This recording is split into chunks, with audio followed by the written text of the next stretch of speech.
Dunia itu wa ma hiya illa jifatun mustahilatun. Dunia adalah bangkai yang sudah membusuk. Dunia adalah bangkai yang sudah membusuk, bentar lagi pecah. Dan di sekeliling bangkai tersebut ada anjing-anjing yang mengelilinginya yang berebutan. Kalau ente mendekat pengen ikut ngambil, siap digigit, siap digonggong, siap dicakar sama tuh anjing, siap najis. Mungkin dapat, mungkin enggak. Kalaupun dapat, kemenangan apa yang kamu dapat? Cuma bangkai yang busuk. Tapi setelah, kalau orang mau dunia, bergaul sama anjing, siap-siap untuk najis, siap digigit dan menggigit.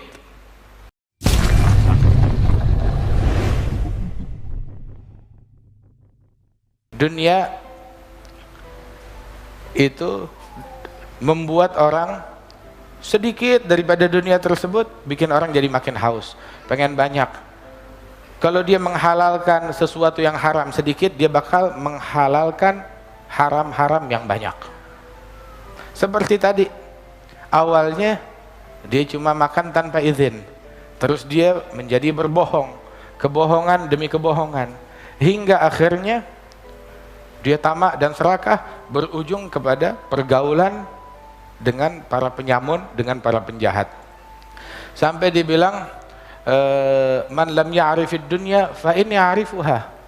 Yang enggak tahu tentang dunia, saya tahu kok dunia. Saya udah nyobain manisnya dan pahitnya, kata Imam Syafi'i. Dunia itu wa ma hiya illa jifatun mustahilatun. Dunia adalah bangkai yang sudah membusuk. Dunia adalah bangkai yang sudah membusuk, bentar lagi pecah. Dan di sekeliling bangkai tersebut ada anjing-anjing yang mengelilinginya yang berebutan. Kalau ente mendekat pengen ikut ngambil, siap digigit, siap digonggong, siap dicakar sama tuh anjing, siap najis. Mungkin dapat, mungkin enggak. Kalaupun dapat, kemenangan apa yang kamu dapat? Cuma bangkai yang busuk.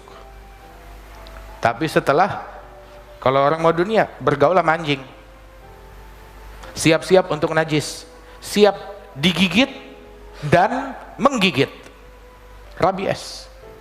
Dan seperti itulah dunia. Tapi kalau kita ngelihat itu bangkai yang dikelilingi oleh anjing tersebut, kita nggak mendekat, kita nggak mendekati, kita nggak mengambilnya, maka kita selamat. Kita nggak digigit dan kita nggak menggonggong, tidak digonggong oleh anjing tersebut, selamat, aman kita. Makanya tuh sepanjang zaman orang-orang yang paling menikmati dunia ini adalah orang-orang yang zuhud di dunia, yang nggak serakah, yang nggak tamak, yang tidak rakus akan hal-hal duniawi. Nggak ada yang bisa menikmati hakikat dunia ini melainkan az-zahidun, orang-orang yang zuhud di dunia ini. Kenapa? Sebab stresnya sedikit, nggak ada stres, nggak ada beban pikiran, nggak ada sumpeknya dia. Kemudian di dalam hadis yang berikutnya Rasulullah SAW bilang, huffatil jannatu bil makarih wa huffatin naru bisyahwat. Surga dikelilingi dengan hal-hal yang sulit, yang susah. Neraka dikelilingi dengan syahwat. Hadis rawahu Muslim.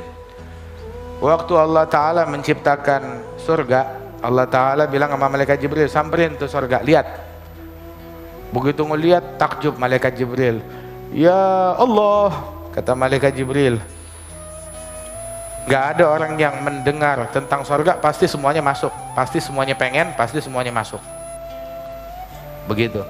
Kemudian Allah Ta'ala perintahkan, ayo rencana yang Allah Ta'ala terbuat surga, jalankan. Apa perencanaannya? Dikelilingi surga itu dengan hal-hal yang berat bagi nafsu, dengan kesulitan, dengan tantangan. Terus diperintahkan, ya Jibril, sekarang balik lagi ke surga. Dilihat itu surga udah dikelilingi dengan berbagai tantangan dan kesulitan. Balik malaikat Jibril, ya Rabb, kayaknya nggak bakalan ada yang lolos seorang pun ke surga ngelihat tantangannya begitu berat, susah. Subhanallah. Terus waktu Allah ciptakan neraka, Allah Ta'ala perintahkan malaikat Jibril, samperin, lihat. Malaikat Jibril bilang, ya Rabb, saya udah ngelihat neraka, ya, nggak bakalan ada orang yang mau masuk neraka, nggak enak, dan insya Allah percuma bikin neraka, nggak ada yang mau masuk, nggak bakalan ada orang yang masuk, yang dengar tentang neraka nggak ada yang mau masuk, nggak bakalan ada yang masuk. Terus Allah Ta'ala perintahkan untuk menetapkan apa yang Allah Ta'ala tentukan terhadap neraka, dikelilingi dengan syahwat dan hawa nafsu dan hal-hal yang enak yang diidam-idamkan oleh nafsu. Maka malaikat Jibril ngelihat lagi, ya Rabb, kayaknya nggak ada yang lolos dari neraka, semua bakalan masuk kalau begini caranya. Subhanallah, huffatil jannatu bil makarih wa huffatin naru bi syahwat. Surga dikelilingi dengan hal-hal yang berat atas nafsu, dan neraka dikelilingi dengan hal-hal yang diidam-idamkan oleh nafsu. Jadi kita sekarang jangan ngikutin nafsu. Kalau kita ikutin nafsu, fix neraka. Sebab nafsu nggak bakalan berhenti sampai kita masuk neraka. Busiri bilang apa itu di Burdahnya, wa khalifin nafsa wa syaitan wa asihima wa inhuma mahadakan nusha fattahimi. Langgarlah nafsu dan syaitan, lawan, jangan nurut kepada nafsu dan syaitan. Seandainya nafsu dan syaitan memberikan saran kepada engkau, wah dia punya saran menganjurkan akan kebaikan, curigain, pasti punya agenda. Apa maksudnya? Pasti dia punya agenda tertentu, gak mungkin dia secara cuma-cuma ngasih saran kebaikan, pasti dia punya agenda, 1000 agenda keburukan. Curigai. Nah kita sekarang curiganya sama sesama muslim, padahal kan kita nih hambanya Allah, kita budaknya Allah, kita pelayannya Allah. Maka kita sebagai budak dan pelayan, kita nggak punya hak untuk memilih siapa kawan kita, siapa musuh kita. Allah yang ngaturin. Kawan kita adalah innamal mu'minuna ikhwah, mu'minin itu saudara kita. Musuh bukan kita yang ngangkat musuh, Allah yang ngangkat musuh. Siapa musuh kita? Musuh kalian adalah, Allah Ta'ala berfirman, inna syaitana lakum aduun fattakhidhuhu aduwa. Syaitan adalah musuh, perlakukan dia sebagai musuh. Nabi bilang, ada aduwika nafsuk allati baina jambaik. Musuhmu yang paling musuh adalah nafsumu. Itu dia. Nah perlakukan musuh sebagai musuh, jangan ambil saran dia, jangan turutin dia, jangan kong kali kong dengan musuh, jangan kerjasama sama musuh, jangan dekat-dekat sama musuh, udah jangan taat kepada musuh, jangan patuh, dia pasti punya agenda, punya niat buruk. Kemudian sahabat kita, mukminin, itu sahabat kita, itu saudara kita. Al muslim akhul muslim, innamal mu'minuna ikhwah, wa hakadha. Nah sekarang tuh surga tuh dikelilingi dengan hal-hal yang berat atas nafsu. Nah kita walaupun berat oleh nafsu, kita lawan nafsu tersebut, jangan kita turutin nafsu tersebut. Itu ada sebagian ulama bilang tentang qiyamul lail, jangan dikira nih, oh rajin kamu qiyamul lail, enak, lezat qiyamul lail. Bilang enggak instan langsung enak. Kabadtul laila 20 sanah wa tana'amtu biha 20 sanah ukhra. Saya merasakan pahitnya bangun malam selama 20 tahun. Pahitnya saya rasain bangun malam 20 tahun. Dan setelah 20 tahun merasakan pahit dan susah payah, baru saya merasakan nikmat dan kelezatan qiyamul lail 20 tahun kemudian. Ini kita, oh saya ini malam mau tahajud 2-3 hari tahajud, kok saya belum jadi wali ya? Batal, nggak jadi tahajud lagi.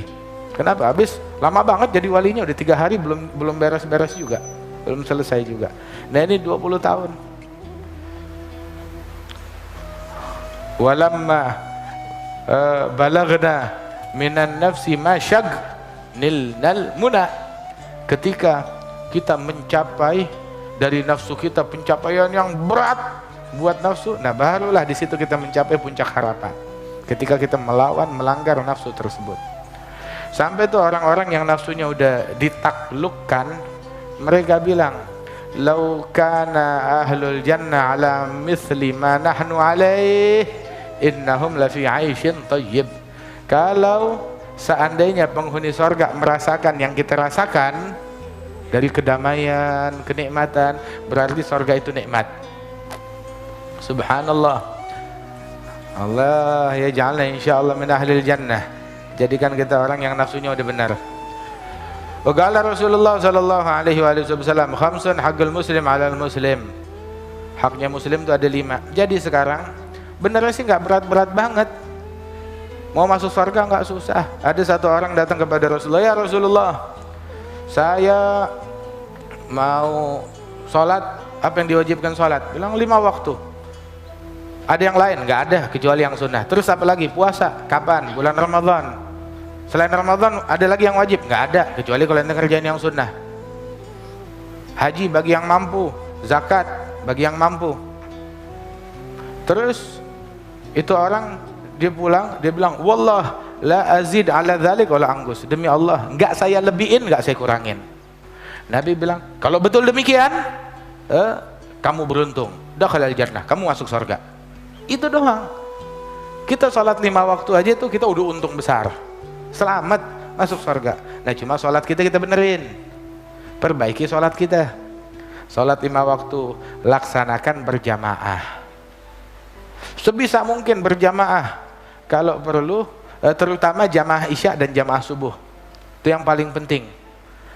Seandainya kaum munafikin tahu akan anugerah Allah yang tersembunyi dalam jamaah isya dan subuh, mereka bakal datang ke masjid buat jamaah isya dan subuh walaupun dengan ngerangkak. Hatta lagi sakit keras, tetap datang. Sakit, resikonya mati, tetap jamaah isya dan subuh, saya nggak mau tinggal.